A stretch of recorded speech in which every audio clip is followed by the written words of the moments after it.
What's up, guys? UFC 319 just ended, and I'm here to go over the awesome fights that we get to make for the next few cards after UFC 319, because this was an insane event. We had so many great finishes on this card. The main event was the only kind of real lackluster moment outside of maybe the first women's fight of the night, and even then, the rest of the card was so good that it's just kind of hard to weigh it down. I have on the screen a bunch of the notable winners and a notable loser. One loser. I have a loser on this card. That's it. There were so many good fighters and good moments from this card that you get to just plug in these guys, and it's awesome. I love this. But first, what I'm going to do is show you guys a way that you can make money just by watching my channel. It is from me. All you guys have to do is join Tapology.com, then join my Tapology group. It's a way to do like pick'ems for fights. So just like this, it'll look like this, how I do my fight predictions. You guys can do that as well. Just join the group. It'll be at tapology.com/groups/2048. Once you do that, you can come over here, make your fight picks, and once you've done that, all you do is wait, and if you win like our boy here, Big Stan, did, you have a chance to make $100 as long as you win. If you win, you make $100. If it's tied, you will then split it between the winners. I send that through CashApp, so make sure you have a CashApp. I send it personally out of my own wallet up until my channel's monetized. I think that's a pretty good deal, and also we're going to then up it from there. Anyways, let's get into this every fights to make video. So, I'm going to start with Khamzat Chimaev, the winner of our main event last night at UFC 319. He defeated Dricus du Plessis by absolute domination.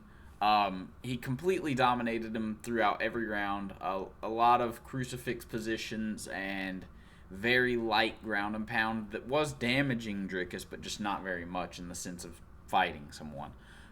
He was worried he would lose position when he got in those spots and ground and pounded, so he wasn't ground and pounding too hard, so I understand. I'm not here to talk about that. I'm here to talk about who we're fighting. I've got Khamzat Chimaev, since he wants to make a very quick turnaround and go into October and fight, apparently, according to him in the press conference. I have him up against Fluffy Hernandez, because that's an immediate opponent who is healthy, who just fought, picked up a big win against Roman Dolidze, submitting him in the 4th or 5th round, I believe. And, I think that's a good opponent for Khamzat. I think the gas tank of him, he's going to be able to survive these submission positions and everything that Dricus was getting put in, and the wrestling was the problem for Dricus. He wasn't wrestling back up. He wasn't getting up. He was just staying on his hands and knees or getting in the crucifix position and not escaping. Anthony Hernandez is going to really fight in those positions and try to get up. First off, I do want to say we need to wait to make this fight until next week, or until the Caio Borralho versus Imavov fight. I think it's next week. Because that's very soon, and if one of them gets a crazy, easy, short, early finish, or neither of them gets hurt in the, the winner doesn't get hurt, I would like to see the winner of that, if they get a spectacular finish over the other, fight Khamzat in October, if they can make that turnaround, which they should. I think these are both great fights. I really don't see anybody else for Khamzat to fight right now. I think this is I think this is a good little setup to a card for them. Anyways, moving on to the winner of our co-main event with a spectacular knockout of Aaron Pico from Lerone Murphy. It was such an impressive knockout, dude. Aaron Pico had been pressuring Lerone Murphy so hard the entire time. Calm down. The entire time, and just got absolutely blasted with a spinning back elbow. And what's crazy is it was not the first spinning out back elbow of the night. One happened literally in the fight right before that one. So it was very impressive to see. It was another just insane moment for the card. We had so many insane moments on the Fight Companion. I felt like I was screaming almost the entire night. Just this card was insane. One of the best cards of all time, honestly, outside of the main event. Had the main event been a banger, this would have been one of the best cards of all time. Still, even with this, or with that being said, it still really kind of is. But I want to see Lerone Murphy get a title shot for this. I think that he should be fighting Alexander Volkanovski. He earned it. He got a vicious knockout over a guy that he shouldn't have been having to fight. Aaron Pico never deserved to be fighting Lerone Murphy, but he did prove he was a worthy opponent in that sense. Like, his aggression itself just makes him so worthy. His aggression is just, and power and wrestling ability is just so good that he proved to be a real problem for Lerone Murphy. But that being said, his aggression ended up costing him, as it typically does in the end. He gets spinning elbowed viciously, like crazy spinning elbow. I can't imagine. He got sent to like, he was dead. He was dead. This man was dead. He was a corpse. And I think it deserves a title shot for that. Movsar Evloev, if we don't get the title shot then. Because Evloev does not deserve a title shot for sitting on his ass. I'm sorry. He doesn't. Getting injured doesn't give you a title shot. I'm sorry. Diego Lopez has fought like 8 times since he has since they fought, and he has fought twice. This man doesn't deserve a title shot. He needs to fight to get one, and if he's going to get a title shot, he better beat Lerone Murphy before him getting a title shot, unless Lerone Murphy gets a title shot and loses to Volk. Although, I now think Volk's going to get a couple title defenses before he retires, unless he fights Gian Silva. I am worried that Gian Silva gets a title shot from beating Diego Lopez, if he does. But I want to see Lerone Murphy versus Alexander Volkanovski. I think this is a great fight. I think it's a winnable fight for Volk. The KO was just a spectacular KO, and it was from Pico over pressuring. Volk's not going to do that kind of thing. He can get caught with that coming in, don't get me wrong, but he's not going to pressure that same way that Pico does. If Lerone's not fighting Volk next, he needs to be fighting Movsar Evloev next. Moving on to the middleweight division and the winner of our feature fight of the night, I have Carlos Prates. After another amazing spinning back elbow on Jeff Neal, fighting MVP. So Prates had been setting up that spinning elbow the entire time. He had been spinning and like just getting some attacks, and he was trying to get his reads on Jeff Neal. And finally, with 2 seconds left in the round, gets this perfect spinning back elbow after getting the reaction that he wanted from Jeff Neal.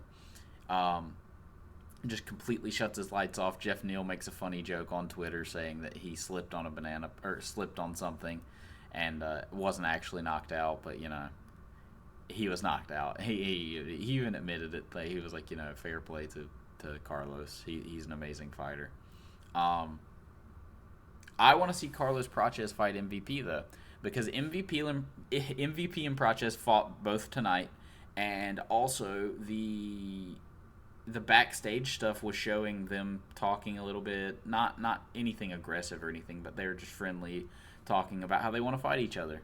I think this would be a great fight.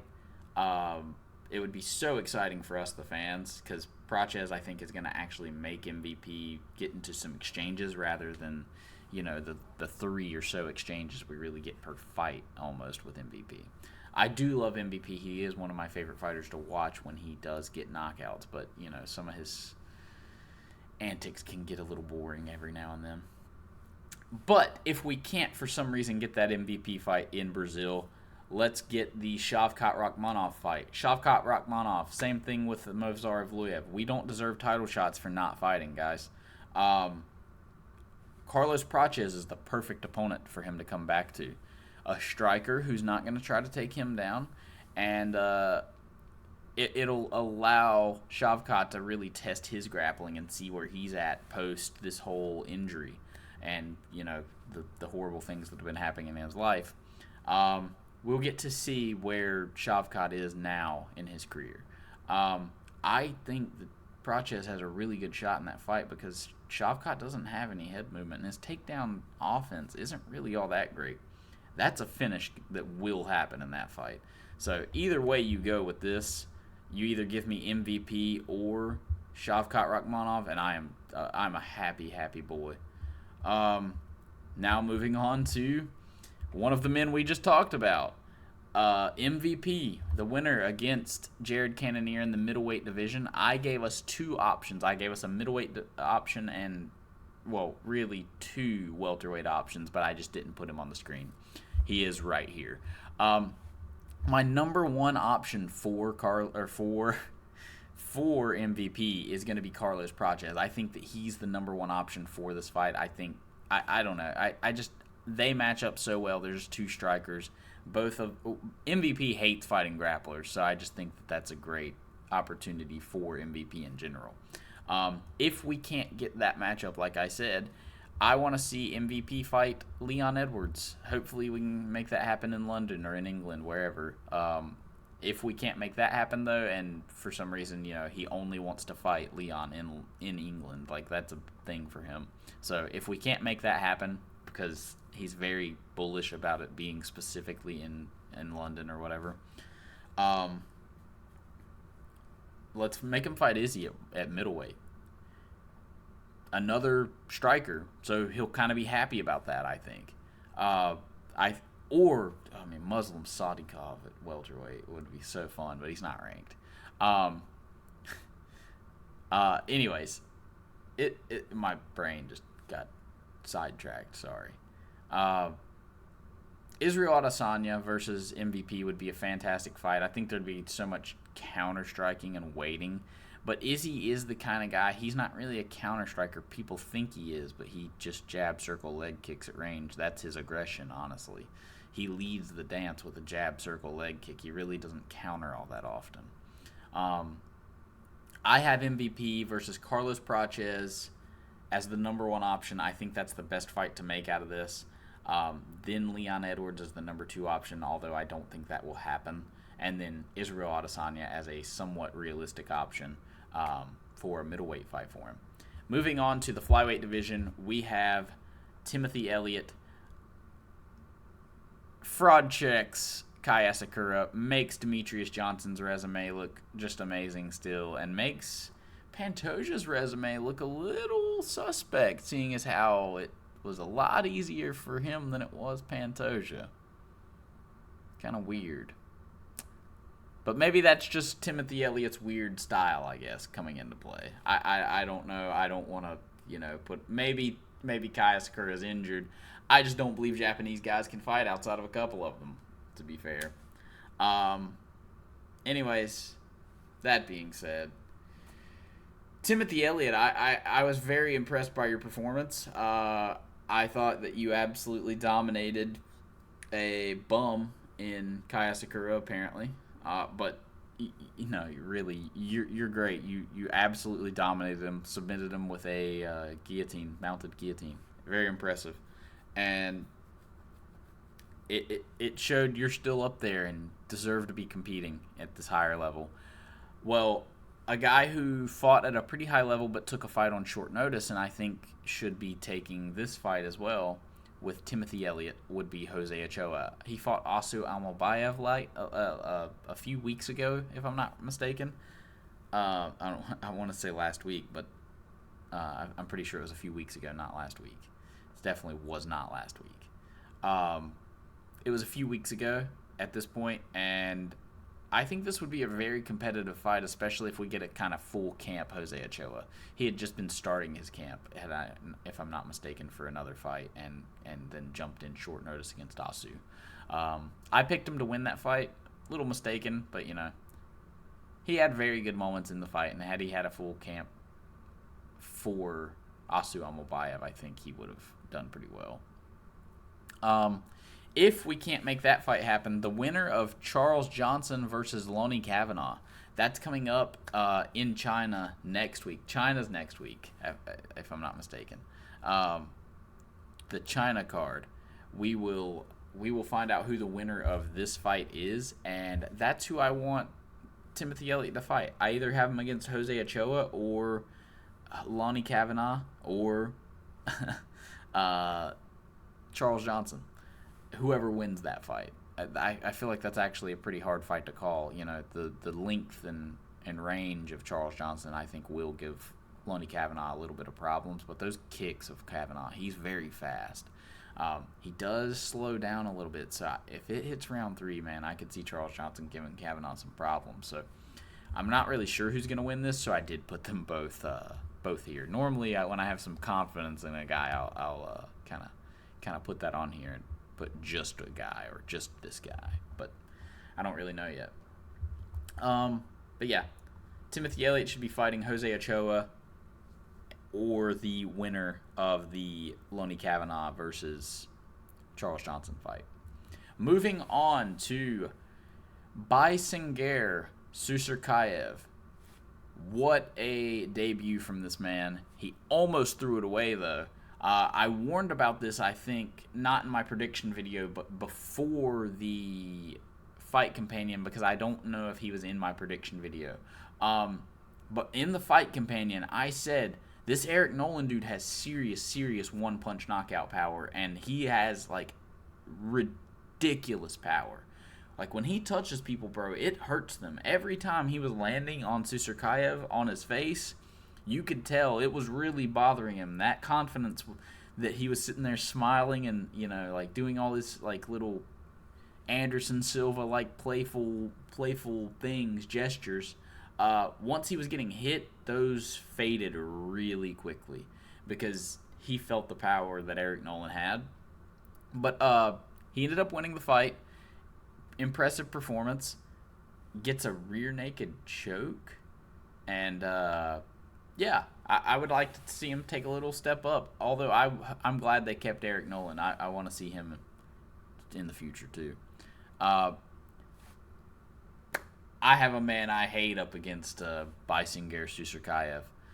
I have Ryan Loder as my number one option because I want Bissair. I want this man right here to demolish Ryan Loder. I can't stand Ryan Loder. This is one of my most hated fighters ever.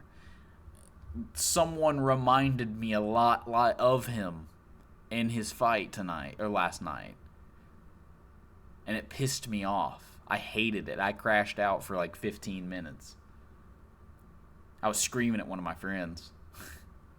Anyways, Ryan Loder. Can't stand how he fights. Makes me want him to fight Bissair Suskayev.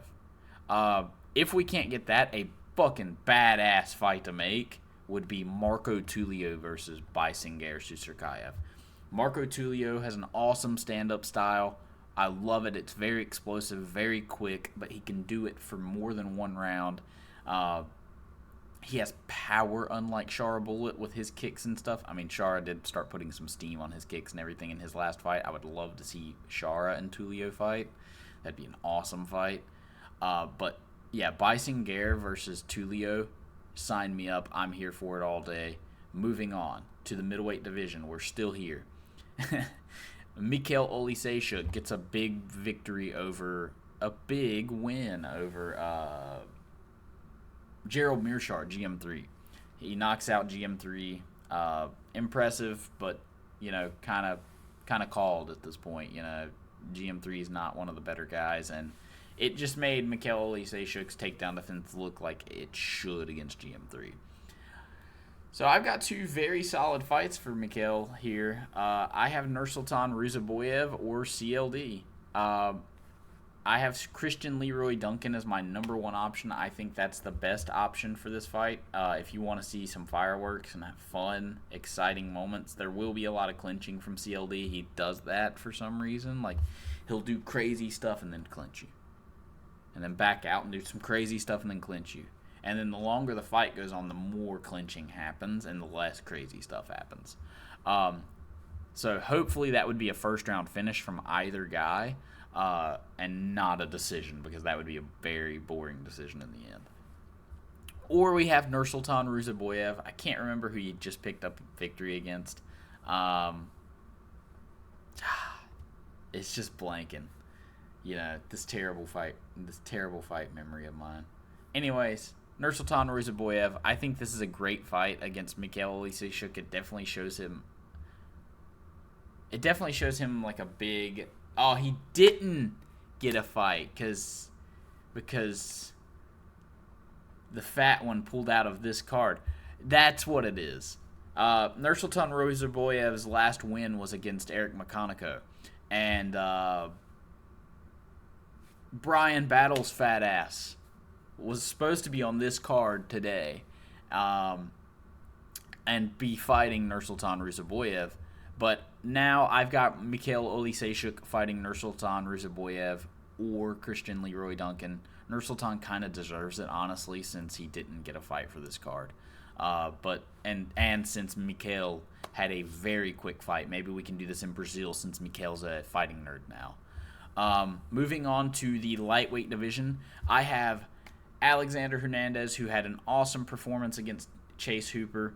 Really stayed out of the range of everything of Chase Hooper was doing until Chase Hooper kept overcommitting, and once he really kind of found his own range, Hernandez just started laying shots into him. Vicious shots.